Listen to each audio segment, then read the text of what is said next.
Olá, amigos da Velocidade! Sejam muito bem-vindos a mais um Velocidade Alternativo, seu resumo semanal do esporte a motor. Neste domingo tivemos o Grande Prêmio da Bélgica, 14ª etapa do Campeonato Mundial da Fórmula 1 e última delas antes das férias de verão. Vitória de Lewis Hamilton, com Oscar Piastri na segunda colocação e Charles Leclerc completou o pódio.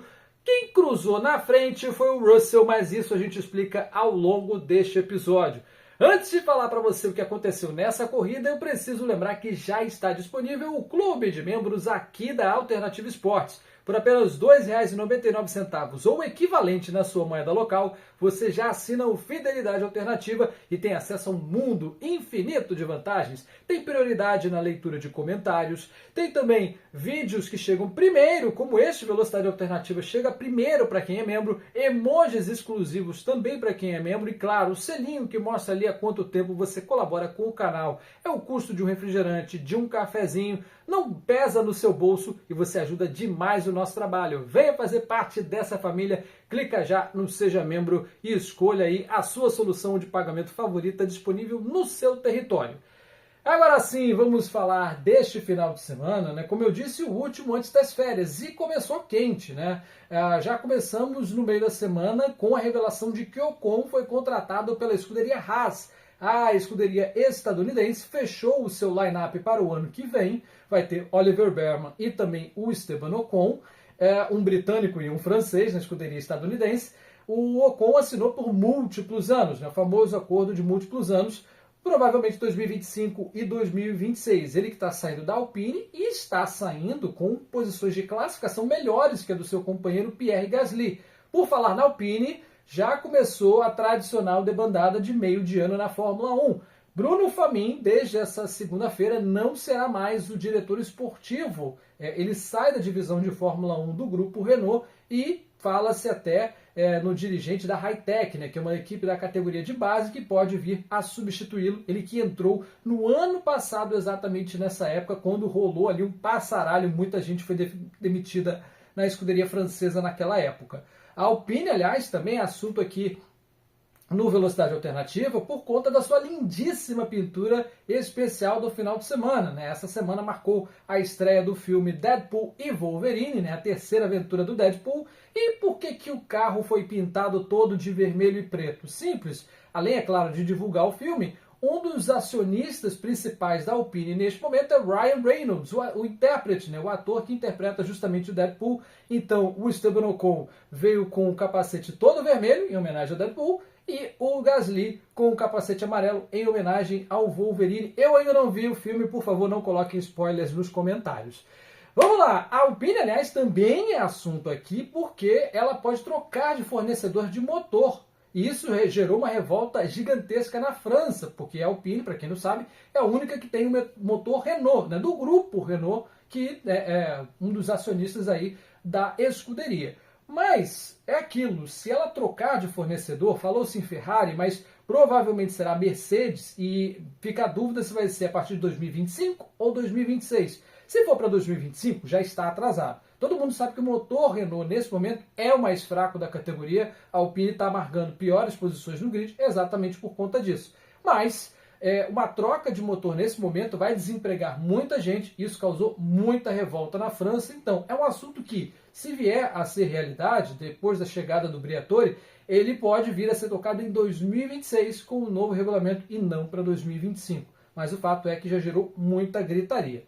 E vamos falar dessa semana, né, de Fórmula 1. Agora sim, vamos entrar na semana, né? Na sexta-feira foi anunciado que o Max Verstappen teria uma punição de 10 posições no grid, porque ele começou a usar a quinta unidade de potência. É algo até natural que as equipes escolham o Spa para fazer essas trocas, né, e tomar logo punições, porque é uma pista muito fácil de ultrapassar, tem longas retas e principalmente um dos melhores carros do grid teria mais facilidade, então, em conduzir. Então, Verstappen tomou essa punição de 10 posições e o Tsunoda, meus amigos, trocou absolutamente tudo. O Verstappen trocou só o motor de combustão interna. Agora, o Tsunoda trocou o kit completo, o câmbio, MGU-H, MGU-K, 60 posições de punição, largou do fundão do grid, não que fizesse muita diferença, né? Porque a escuderia Racing Bulls não tem um carro tão bom assim, como veremos à frente.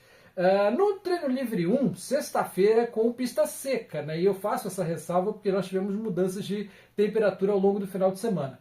Aquele calor tradicional, né, do verão europeu. A brita, assim como em outras etapas da Fórmula 1, foi colocada em alguns pontos para ajudar os limites de pista e a gente não ter aquele excesso de voltas deletadas. Na primeira sessão de treinos livres, o Verstappen foi o mais rápido com Piastri em segundo e Alexander Albon na terceira colocação. O Verstappen marcou 1:43.372 na primeira sessão. Treino livre 2, né, foi mais ou menos na mesma toada, com as equipes fazendo ali as simulações de prova.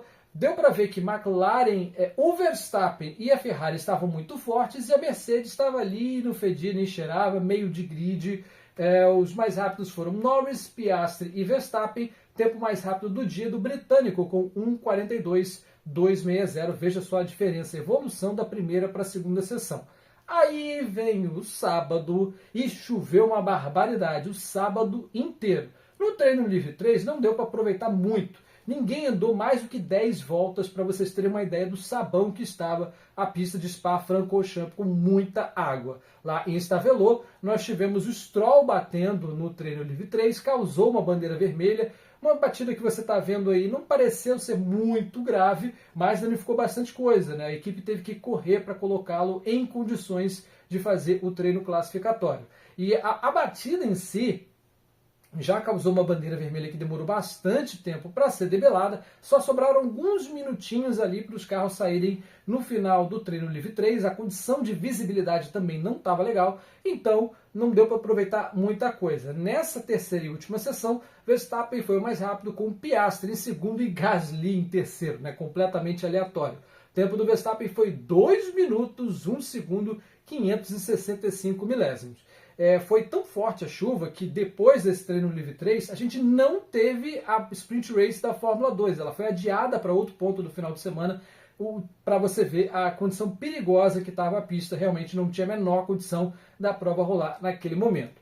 Passamos aí para o treino classificatório e na primeira sessão nenhuma grande surpresa. Aliás, treino classificatório também com pista molhada. A pista foi evoluindo, parou de chover, mas foi pista molhada em todo o classificatório. Primeira sessão teve Hülkenberg, Magnussen, Tsunoda, Sargent e Zhou eliminados. Na segunda sessão, aí foi a vez de Albon, Gasly, Ricardo, Bottas e Stroll também serem eliminados, né? Aí a gente passa para a parte decisiva do treino e eu vou lembrar mais uma vez. Verstappen com 10 posições de punição até fez o tempo mais rápido. Ganhou, mas não levou. Ele, obviamente, largou na 11ª colocação, como você está vendo aí no grid. Então, Verstappen fez o tempo de 1:53.159, muita chuva ainda, né? A pista foi evoluindo, mas ainda estava bem molhada. Então, Leclerc herda a pole position, né? Larga no lugar mais nobre, com o Sérgio Pérez ao seu lado. Veja só, Sérgio Pérez, que passou para o Q2 por 3 milésimos, a menor diferença nessa temporada, quase foi cortado de novo no Q1, foi avançando e chegou ao segundo tempo. Terceiro que virou segundo, né? Depois, a segunda fila com Hamilton e Norris, Piastri e Russell fizeram a terceira fila. No domingo, a gente já sabia que teria muitas emoções e que o Verstappen viria para cima como um doido, precisando conter o ímpeto do Norris, né? A Red Bull já não tem o melhor carro há algum tempo e precisava fazer alguma coisa.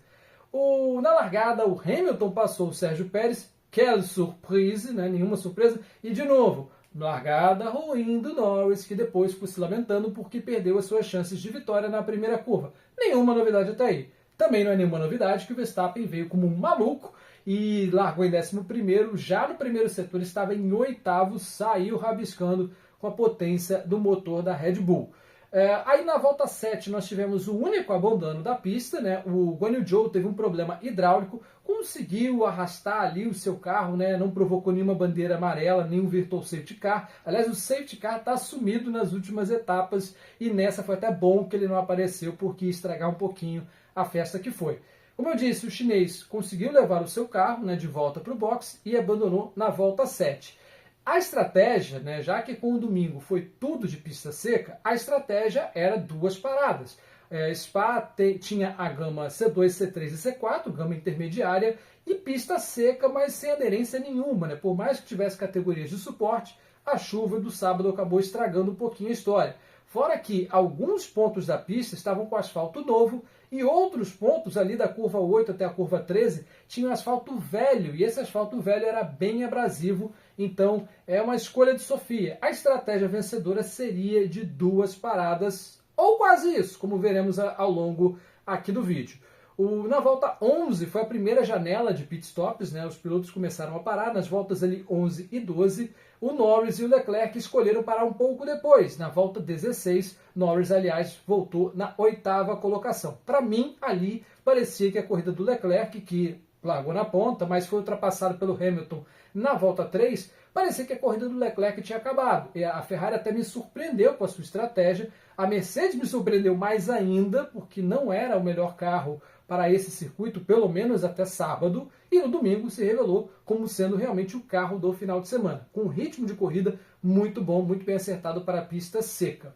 Aí na volta 20, o Sainz, o único entre os ponteiros a largar de pneu duro, tentou uma estratégia meio maluca, voltou de pneu médio, mas não deu muito certo. Ele acabou não se entendendo na pista, saiu um pouquinho, né, causou ali uma rápida bandeira amarela e acabou estragando seu jogo de pneus. Não deu certo a estratégia do Sainz, né, que quando parou, voltou em 8º. Na volta 31, o Piastri, muito pressionado, aliás, corridaço do monstrinho, né, veio rabiscando todo mundo. Na volta 31, o Piastri para pela segunda e última vez, lembrando que a corrida de Spa são 44 voltas, 7.004 metros, o circuito mais longo da temporada. Na volta 31, o Piastri pressionado, para no box, mas ele erra o local do colchete ali do box e acaba acertando um impacto grande no mecânico, praticamente atropelou o mecânico da McLaren, mas tudo bem com ele. Perdeu um pouquinho de tempo por conta disso, né? Os mecânicos são programados para parar num certo lugar. Quando ele para à frente, acaba atrapalhando ali, perde 1 a 2 segundos no tempo da troca. Ele volta na 4ª colocação, mas volta muito bem. Já na volta 36 ele voa, passa o Leclerc e ali ele toma o que seria a 3ª colocação. O Russell arriscou na estratégia de uma parada só. Ele parou ele também por volta da volta 31, aliás, parou na volta 15, mais ou menos 16, e foi levando a prova inteira de pneu duro. E isso acabou sendo o que deu certo e deu errado para ele. O Russell sofreu ataque do Hamilton e do Piastri no final da prova. Eles iam se aproximando, iam chegando. Hamilton chegou a ficar 3 décimos do seu companheiro de equipe, muito próximo. E eles cruzaram tão próximo à linha de chegada que o Russell, primeiro lugar, vencedor da prova, para o Piastri, que foi o 3º da pista, a diferença foi de 1,3. É a menor diferença neste século do primeiro para o 3º colocado em uma prova sem safety car, realmente histórico, muito próximos os 3 primeiros chegaram, né? O Hamilton bem que tentou, Piastri também tentou se aproveitar, mas o Russell cruzou na frente. E aí começa a história que a corrida mudou radicalmente muito rápido. Em Spa, como a pista é muito longa, 7.004 metros, os pilotos eles não dão a volta da vitória. Eles cruzam e aí eles entram logo depois. Eles entram, digamos, na contramão do box, entram ali por uma entrada alternativa, passam pelo pit lane na contramão e com isso eles não coletam aquela borracha, né? Os detritos de pneu que ficam espalhados pela pista na volta da vitória. Eles vão mais lentos, gastam menos combustível, que já está no final, e pegam um pouquinho de peso. E na hora da pesagem isso pode ter feito falta, porque o Russell chegou no final da prova, lembrando que ele parou no comecinho da prova e veio empurrando o seu carro por mais de 30 voltas de pneu duro, perdeu muita borracha, perdeu muito peso, e sem essa volta da vitória ele não conseguiu recuperar esse peso, chegou lá, pesou 796,5 kg, 1,5 kg abaixo do mínimo permitido pela regra, ou seja, desqualificação sumária, não tenho que chorar, foi um erro da Mercedes, não do Russell, mas que acabou tirando a prova do inglês. Não mudou muita coisa, porque a prova continua nas mãos da Mercedes, mas para o Russell, obviamente, foi desastroso. Em vez de somar 25, 18, 15 pontos, não somou nenhum, né? Foi desqualificado e, obviamente, se eu fosse o Russell, passaria as férias de verão inteiras com o Toto Wolff bloqueado no WhatsApp. Só queria dizer isso.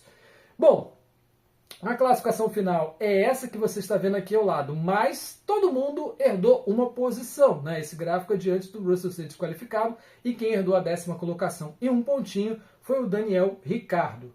E aí, bom, então, depois que eu expliquei toda essa confusão, vamos então para o momento do sobe e desce, ver quem mandou mal e quem mandou bem neste final de semana.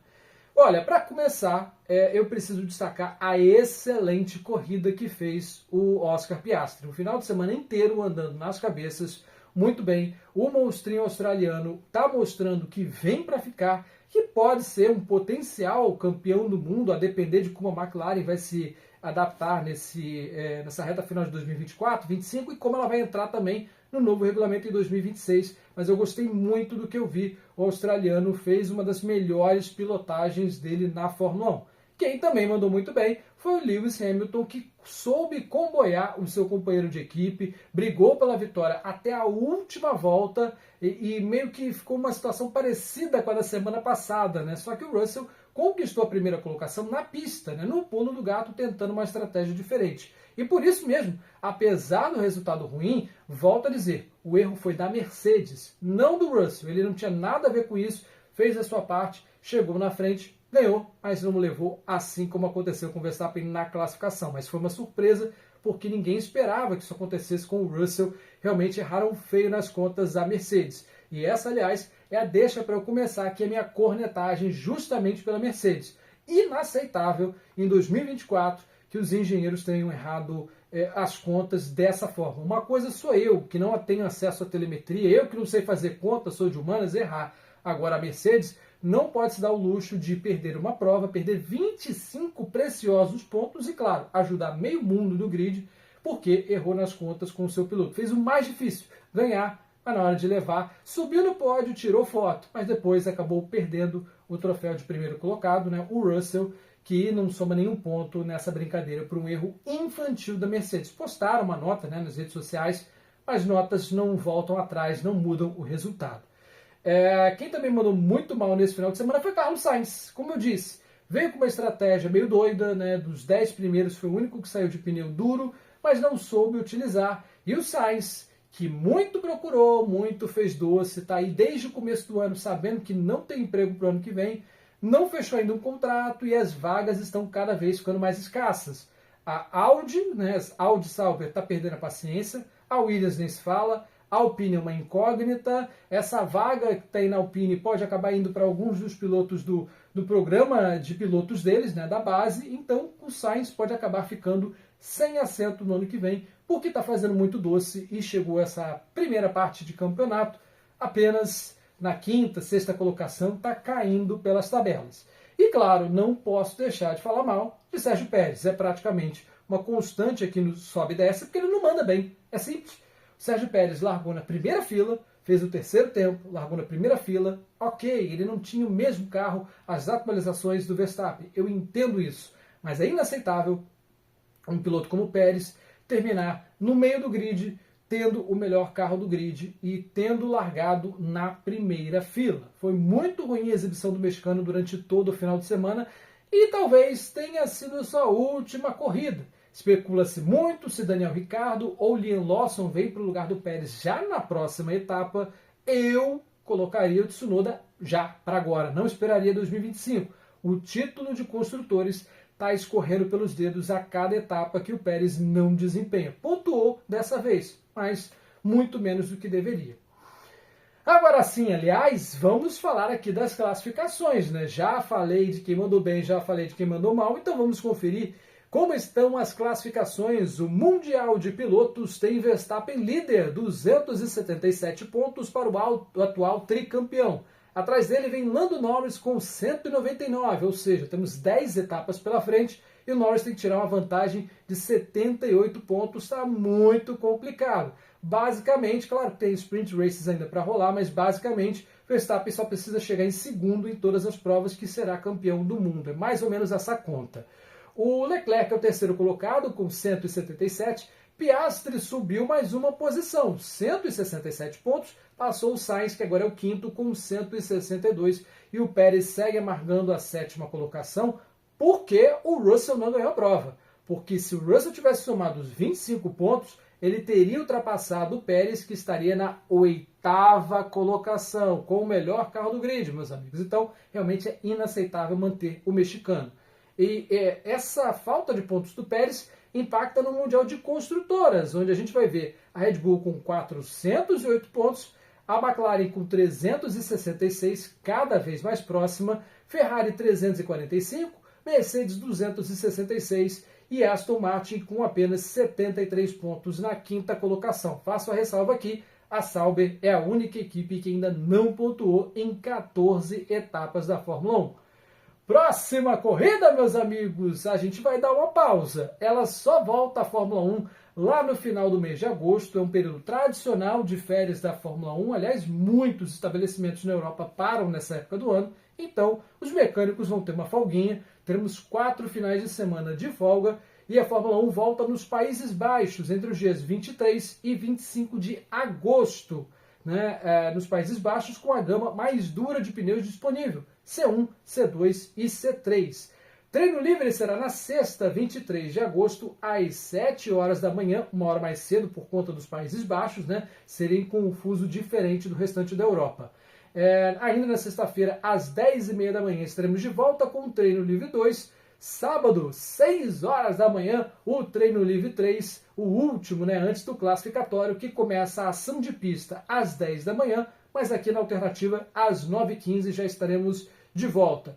No classificatório, como eu disse, 9h15 para começar às 10, e no domingo também começa às 10, o horário tradicional das largadas da Fórmula 1, e você já sabe, pré-corrida da alternativa, o maior da internet brasileira, 8h45, sempre no horário de Brasília, dia 25 de agosto, já estaremos por aqui. Porque você já sabe, meus amigos, com férias ou sem férias, a casa do esporte a motor é a Alternativa Esportes, então eu conto com o seu like, com o seu comentário, com a sua inscrição, para a gente continuar chegando a muito mais gente. Boas férias da Fórmula 1 para todo mundo, voltamos lá no final de agosto. Tchau, tchau!